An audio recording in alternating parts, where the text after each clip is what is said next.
Hey guys, hope y'all had a good weekend. Today we've got a pretty easy day ahead of us and no homework, so that is exciting.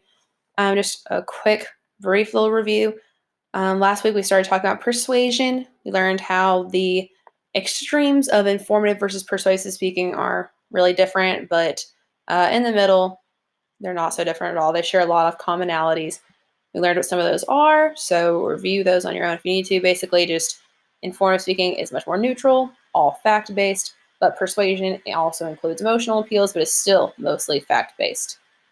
We learned about utilizing persuasive organizational patterns. The problem is most important, the problem is going to come first.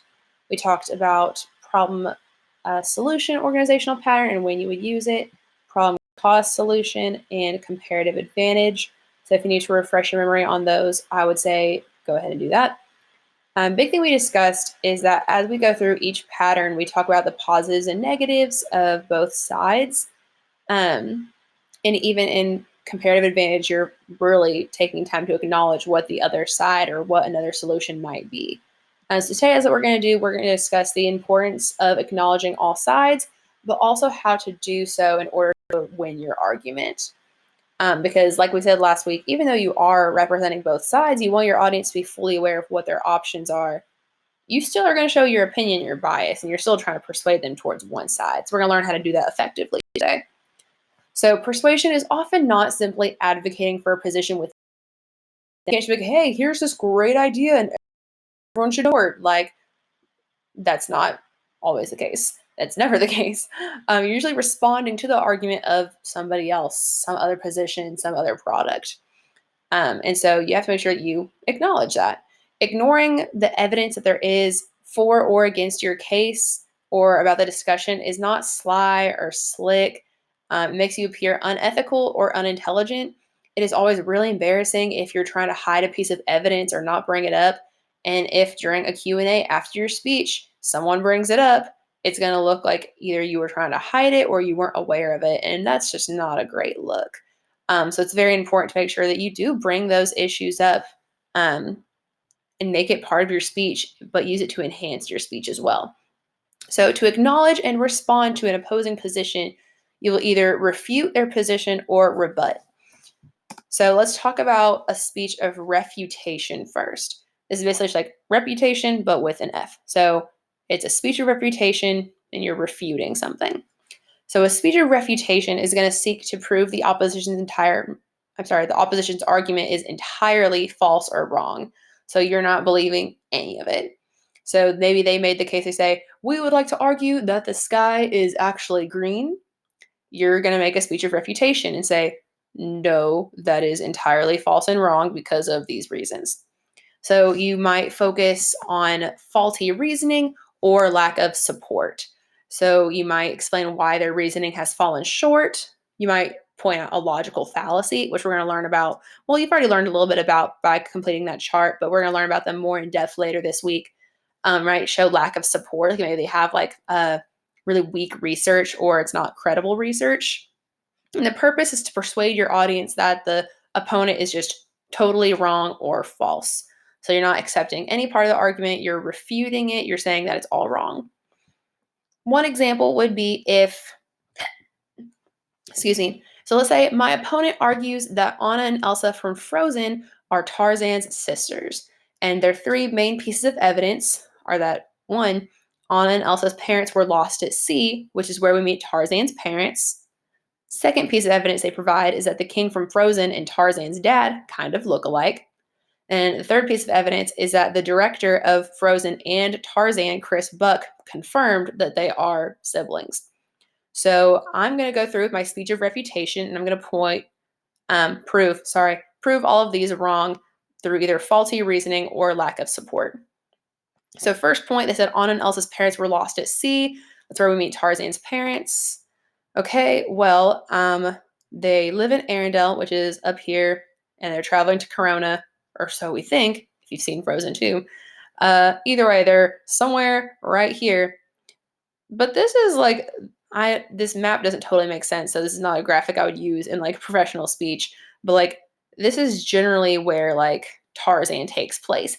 Even if it's at the most northern point of the continent of Africa, like, how did their ship get all the way down here? It doesn't really make sense. So I would say that's pretty faulty reasoning, or definitely not like a strong enough support to build an argument off of.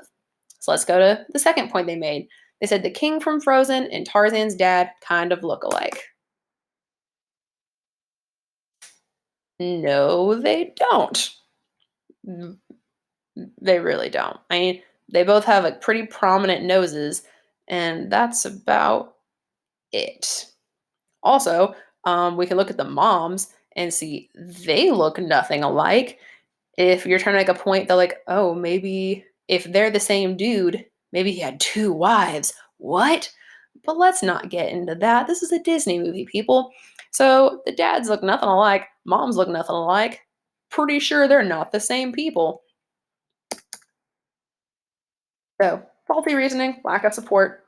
Third point, and this is their strongest point, so I make sure that I really back up my case in trying to refute this point.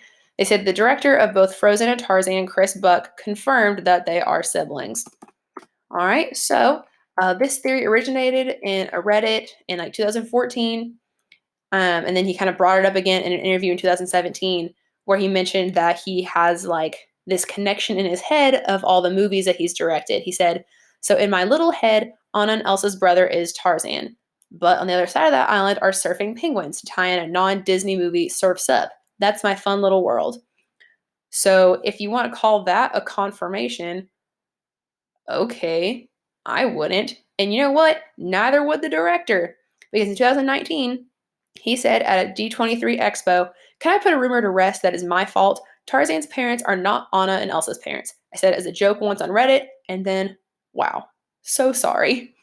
So you can see I refuted the point. He did not confirm it. No.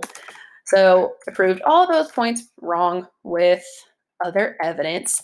I even added my own point because in Frozen, we see the ship go down very clearly by a big wave. We also see that in Frozen 2. We also see a lot of other things in Frozen 2, but that's besides the point.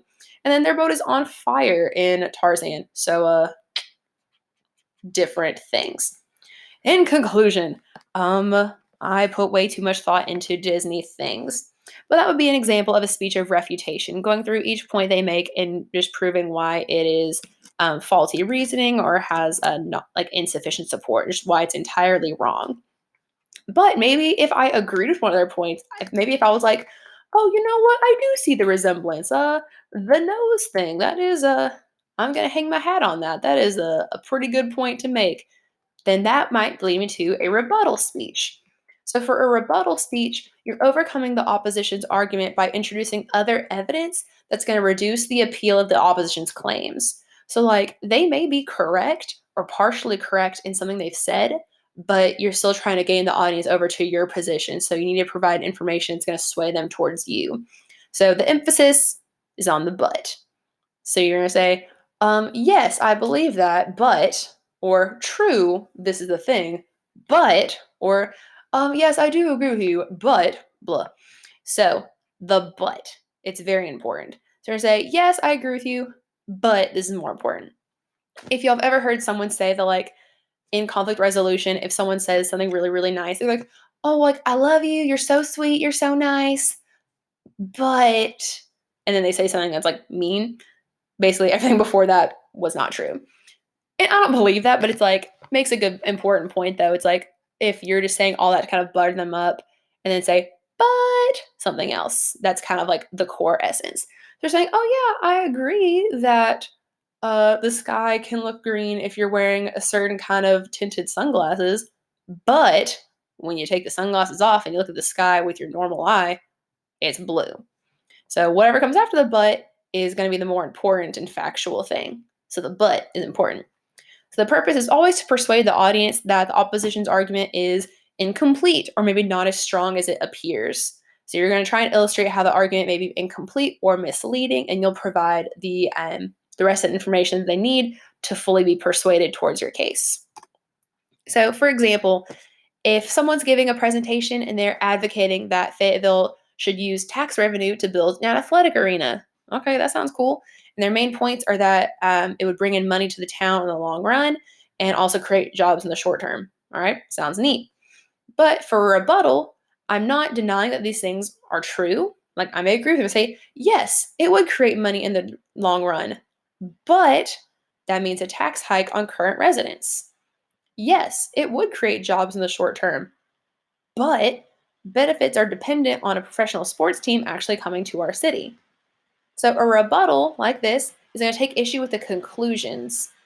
So like, what's like the final product? Like, what are we going to get? So it's like, okay, yeah, that'd be great, but tax hike, and also we don't have a professional sports team, so you're assuming all these things, assuming that a sports team is going to come here.